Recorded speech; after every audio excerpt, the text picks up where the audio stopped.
नमस्कार दोस्तों। कुत्ते को एक रोटी खिलाने से क्या फायदा होता है, आइए जानते हैं इस वीडियो के माध्यम से।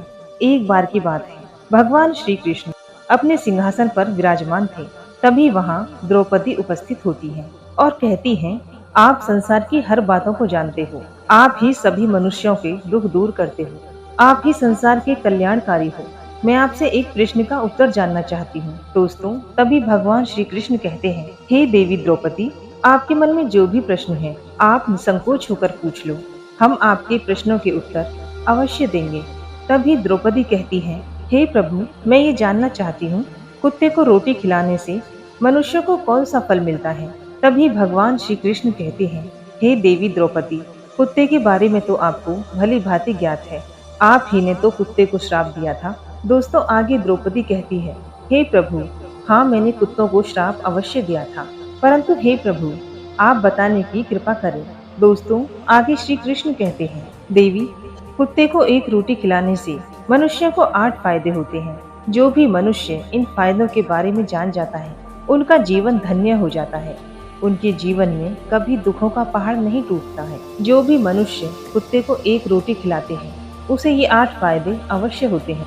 वह कभी भी जीवन में दुखी नहीं रहता है और अंत में उसे मोक्ष की प्राप्ति होती है। तो दोस्तों, वो कौन सी 8 बातें हैं, आइए जानते हैं। दोस्तों, भगवान श्री कृष्ण कहते हैं, हे देवी द्रौपदी, अक्सर कई मौकों पर मनुष्य कुत्ते का नाम लेते हैं।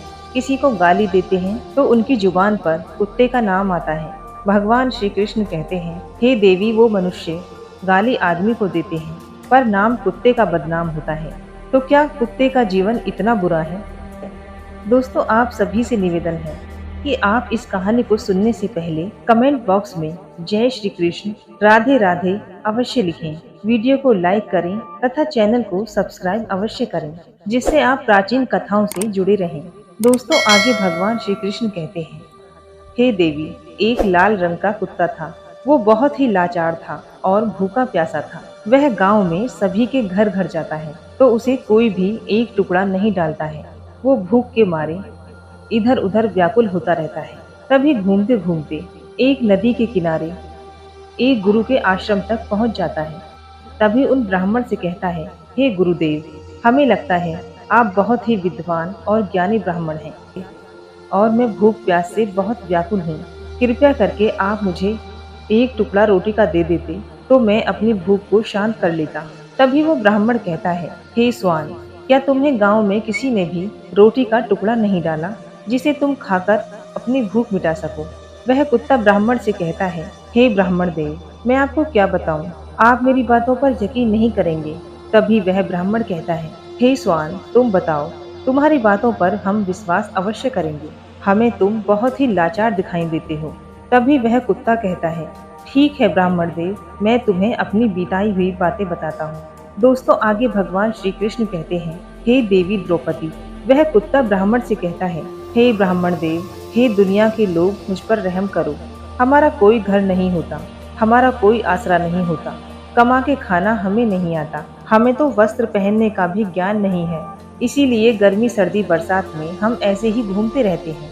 हमें पढ़ना लिखना नहीं आता। वह कुत्ता कहता है, हे ब्राह्मण देव, आपकी तरह हमें अनुशासन नहीं आता, आपकी तरह बोलना नहीं आता। ये हमारा दुर्भाग्य ही समझिए, पर हमें आपकी तरह ही भूख लगती है।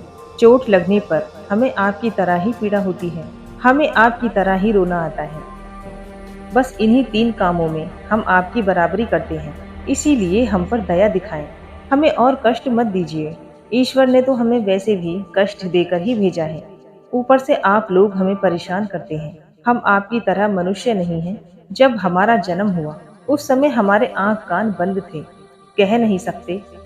जैसे आपके जन्म पर नाच गान होता है, बाजे बजते हैं, खुशियाँ मनाई जाती हैं, हमारे जन्म पर भी ये सब हुआ होगा। हमारे जन्म पर किसने खुशी मनाई होगी? हम जिस बिछौने पर थे वह बिछौना नरम तो था, सर्दी बिल्कुल नहीं लगती थी। मैं मन में सोच रहा था कि मैं किसी बड़े घर में पैदा हुआ हूँ, लेकिन जब हमारी आंख खुली तो मैंने देखा कि हमारी माँ, जिसे आप लोग कुतिया बोलते हो, वो अपने 4 बच्चों को छाती से चिपका कर पड़ी थी। हम 4 भाई थे, बाकी 3 भाई तो सफेद और भूरे थे। मैं अकेला लाल रंग का था, सबसे छोटा मैं ही था, इसीलिए कमजोर भी था। मेरी माँ हम लोगों के पास कभी कभी आती थी, क्योंकि उसे भी अपने भोजन की व्यवस्था करनी पड़ती थी। यदि वो ना खाती तो वो दूध हमें कहाँ से पिलाती। उस एक माँ पर हम चार निर्भर थे। बेचारी अपने भोजन के लिए इधर उधर दौड़ती रहती थी। कभी भोजन मिल जाता था और कभी नहीं मिलता था, लेकिन वो हम चारों का बहुत ख्याल रखती थी। आखिर माँ जो थी, वह रात रात भर जाग कर हम चारों की रखवाली करती थी। दूसरे गांव के कुत्ते भी हमारी माँ के डर से नहीं आते थे।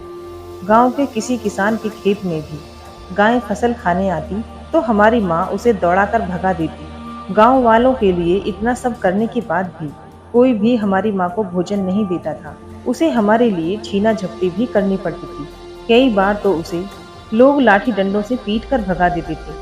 बेचारी उस दिन भूखी रहकर भूख की आग से जलती रहती थी। दोस्तों, आगे भगवान श्री कृष्ण कहते हैं, हे देवी द्रौपदी। वह कुत्ता कहता है, हे ब्राह्मण देव, आखिर भूख तो हमें आग की तरह ही लगती है। जब भूख उसे चैन से बैठने नहीं देती और गांव वालों का भी उसे देखकर हृदय नहीं पसीजता, तो बेबस होकर उसे लोगों के घर में चोरी से घुसना पड़ता था। और खाने की कोई चीज मिल जाती तो उसे खाकर अपने पेट की आग बुझा लेती। उसे देखते ही लोग उसे लाठी डंडों से मारते। कई निर्दयी लोग तो उसे घर में बंद करके पीटते थे। हमारी माँ का बुरा हाल कर देते थे। दोस्तों, फिर वो कुत्ता ब्राह्मण से कहता है, हे ब्राह्मण देव, हमारी माँ ने क्या बिगाड़ा था। उसने अपने पेट के लिए सिर्फ भोजन ही तो चुराया था। चोरी करने का हमें कोई शौक नहीं है, लेकिन पापी पेट हमें ये सब करने के लिए मजबूर कर देता है। एक दिन की बात है, बहुत ठंडी बरसात हुई। ओले पड़े थे, ठंडी हवाएं चल रही थी। उस ठंड में ठिठुर कर हमारे दो भाई मर गए। उस दिन हमारी माँ बहुत रोई, लेकिन मनुष्य हमारी पीड़ा क्यों समझेगा। उसके बच्चे थोड़े ही मरे थे। दोस्तों, फिर वह कुत्ता कहता है, हे ब्राह्मण देव, अब हम सिर्फ दो भाई रह गए थे। हमारी माँ हमारी अच्छे से देखभाल करने लगी थी। एक दिन उसी गांव में एक सेठ के घर दावत चल रही थी और पूड़ियाँ बन रही थी। सेठ के घर काफी मेहमान आए हुए थे। हमारी माँ खाने की तलाश में बार बार उधर जाती, लेकिन लोग उसे धुतकार कर भगा देते। किसी को उस पर इतना तरस नहीं आया कि एक पूड़ी उस बेचारी को खाने को फेंक देते। एक पूड़ी से उनका क्या बिगड़ जाता। मेरी माँ ललचा ललचा कर जाती और वहीं खड़ी खड़ी देखती रहती। दोस्तों, सेठ के घर में दावत खाने का सिलसिला जारी हुआ। भोजन परोसा जाने लगा। मेरी माँ भी वहीं जाकर पूंछ हिलाने लगी। खाना परोसने वाला जब पूड़ी लेने भीतर गया तो मेरी माँ दबे पांव पूड़ी लेने जा पहुंची। फिर धक धक की आवाज होने लगी। चारों ओर से लोग चिल्ला चिल्ला कर ऐसे भागे। मेरी माँ वह चीख पुकार सुनकर घबरा गई। दो तीन आदमी डंडे लेकर उसके पीछे भागे। मेरी माँ वहां से घबरा कर भागी, मगर वहां उसे निकलने का कोई रास्ता नहीं मिला, क्योंकि सामने से लोग डंडे लेकर आ रहे थे। तभी मेरी माँ, जहाँ लोग भोजन कर रहे थे, उन्हें नाप कर निकल गई। तभी आगे कुत्ता कहता है, हे ब्राह्मण देव, मेरी माँ अपने निकलने पर इतनी हैरान नहीं थी जितना कि उन लोगों को देखकर हुई थी जो वहां पर दावत खा रहे थे। वे सब उठकर खड़े हो गए। उन्होंने भोजन करना छोड़ दिया और कहने लगे, कुत्ते के लांग जाने के कारण भोजन नष्ट हो गया है। सब एक दूसरे से विचार कर रहे थे कि अब क्या करें। खाना तो सब खराब हो गया। वह सेठ फूट फूट कर रोने लगा। कुछ लोग तो ये भी कह रहे थे, भाई कुतिया के लांघने से भोजन खराब कैसे हो गया। उसने खाने में या पत्तलों में मुंह थोड़ी डाला है, सिर्फ ऊपर से निकल ही तो गई है। और कहने लगे, शहरों में तो लोग कुत्ते को पाल कर घर में सुलाते भी हैं और खिलाते भी हैं, तो इसमें कोई बुरी बात नहीं है। अगर कुतिया लांग गई है तो भोजन खराब नहीं हुआ है। लेकिन उनमें कई लोग बड़े घरों से ताल्लुक रखते थे, उन्होंने एक भी नहीं चलने दी। कह रहे थे, भोजन तो खराब हो गया, ये तो हमारे खाने के लायक ही नहीं है। आखिरकार उन्हीं की बात मानी गई। अब तो वो सारा भोजन गरीबों में बांट दिया गया। उस दिन तो मेरी माँ को खूब पेट भर के खाना मिला था। ऐसा सुख उसने जीवन में कभी नहीं पाया था, लेकिन वह सुख उसके लिए बड़ी मुसीबत बन गया। वो भोजन करके वहाँ बड़ी आराम से लेटी थी, लेकिन उतने में ही सेठ डंडा लेकर वहाँ आ पहुँचा और उसे बुरी तरह से पीटने लगा। उसे भागने का भी कोई अवसर नहीं मिल पाया। डंडों की चोट से वह बुरी तरह चिल्लाने लगी। माँ का विलाप सुनकर पत्थर भी पसीज जाता है, पर उस निर्दयी को उसे जरा भी तरस नहीं आया और वो उसे डंडे से पीटता ही रहा। माँ का वो आह का शोर पूरे गांव में सुनाई दे रहा था। तब कुछ लोग आए और उसे समझाकर बोले, भाई अब जाने दो, भूख में तो आदमी की भी बुद्धि भ्रष्ट हो जाती है। वो तो एक पशु है, उसे अच्छे बुरे का क्या ज्ञान। अब इसे मारकर आपको क्या मिलेगा? जो होना था वो तो हो गया। लोगों के समझाने के बाद उसने हमारी माँ को पीटना बंद किया। माँ ने आकर सारी कहानी हम दोनों भाइयों को सुनाई। हमने सोचा कि कितना कष्ट भरा है कुत्तों का जीवन। आदमी एक रोटी के बदले एक चोर के जितना पीटता है। धिक्कार है ऐसे लोगों पर जो हम लोगों की पीड़ा को नहीं समझते। दोस्तों, आगे भगवान श्री कृष्ण कहते हैं, हे देवी, वह कुत्ता कहता है, हे ब्राह्मण देव, एक दिन की बात है। एक बाहर का मुसाफिर आकर ठहरा हुआ था। उसने अपने भोजन के लिए एक जगह चूल्हा बनाया था और उस पर दाल बनने के लिए रख दी। उसके बाद आटा गूंथ कर रख दिया। वो वहीं पास में कुएं से पानी लेने चला गया। इधर कहीं से मेरी माँ भी घूमती हुई वहीं पर पहुंच गई। उसने गुथे हुए आटे को रखा देखकर उसने सोचा, इस आटे का कोई मालिक नहीं है। यही सोचकर वो उस आटे को खाने लगी। उधर राहगीर ने कुएं के पास से देखा, उसका आटा एक कुतिया ने आकर खा लिया है। वो बड़ा दुखी हुआ। वो बेचारा माथे पर हाथ धरकर रोने लगा, क्योंकि वो भी 2-3 दिनों का भूखा और थका हुआ था।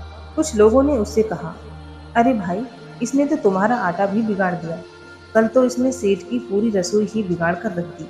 मुसाफिर दुखी होता हुआ बोला, मुझे क्या मालूम था, ये दुष्ट कुतिया मेरे आटे को खाने के लिए घात लगाए बैठी है। मुसाफिर ने आप देखा ना ताव, लाठी लेकर कुतिया के ऊपर टूट पड़ा। माँ उस आटे को ठीक से खा भी नहीं पाई थी, उससे ज्यादा तो उस पर लाठी बरस गए। महीनों तक मेरी माँ लंगड़ाती हुई घूमती रही। तब उस दिन समझ में आया, आदमी कितना खुदगर्ज है। हम उसका कोई कार्य करते हैं तो भी वह हमें नहीं समझता। दोस्तों, आगे वह कुत्ता कहता है, हे ब्राह्मण देव, हमारी कमी ये है, हम उन्हीं मतलबी इंसानों के अधीन रहना चाहते हैं जो हमें कष्ट देता है, जो हमें प्यार से नहीं खिलाता है। हम उसके कितने काम आते हैं ये उन्हें नहीं पता। उसके घर की रखवाली तो करते ही हैं, साथ ही साथ और भी बहुत सारे लाभ हैं जिन्हें मनुष्य नहीं जानता। आगे भगवान श्री कृष्ण कहते हैं, हे देवी द्रौपदी, यदि मनुष्य कुत्ते को रोटी खिलाने के फायदे जान जाए, बहुत से अपने जीवन में होने वाले नुकसान से बच सकता है। कुत्ते को रोटी खिलाने के 8 फायदे मनुष्य को पता नहीं है कि जब भी घर में रोटी बनाई जाती है कि सबसे पहली रोटी गौ माता की होती है और पिछली रोटी कुत्ते की होती है। भगवान श्री कृष्ण कहते हैं, हे देवी, ऐसा ही हमने विधान बनाया था, लेकिन भगवान के बनाए उस विधान को भूलकर मनुष्य अगली और पिछली रोटी स्वयं ही खा जाता है। इसका प्रभाव उसके जीवन पर बहुत बुरा पड़ता है। कुत्ता वह प्राणी है जिसे रोटी खिलाने से मनुष्य के जीवन में पड़ने वाले ग्रहों के दोष भी दूर हो जाते हैं। कुत्ते को रोटी खिलाने से पहला फायदा है, कुत्ते को रोटी खिलाने से शनि का नकारात्मक प्रभाव कम हो जाता है। शनि ग्रह जब अपनी कुदृष्टि डालता है तो हर मनुष्य बर्बाद हो जाता है। जिन व्यक्ति पर उनकी महादशा का आरंभ हो जाता है तो बने बनाए काम अपने आप बिगड़ने लगते हैं। वह आर्थिक तंगी का शिकार हो जाता है। उस स्थिति में यदि मनुष्य कुत्ते को रोटी खिलाता है तो उस पर शनि का कुप्रभाव बहुत कम हो जाता है। दोस्तों, नंबर 2, दूसरा फायदा है कि कुत्ते को रोटी खिलाने से भाग्य आपके पक्ष में हो जाता है। आपके घर के अंदर नकारात्मक शक्ति नष्ट हो जाती है।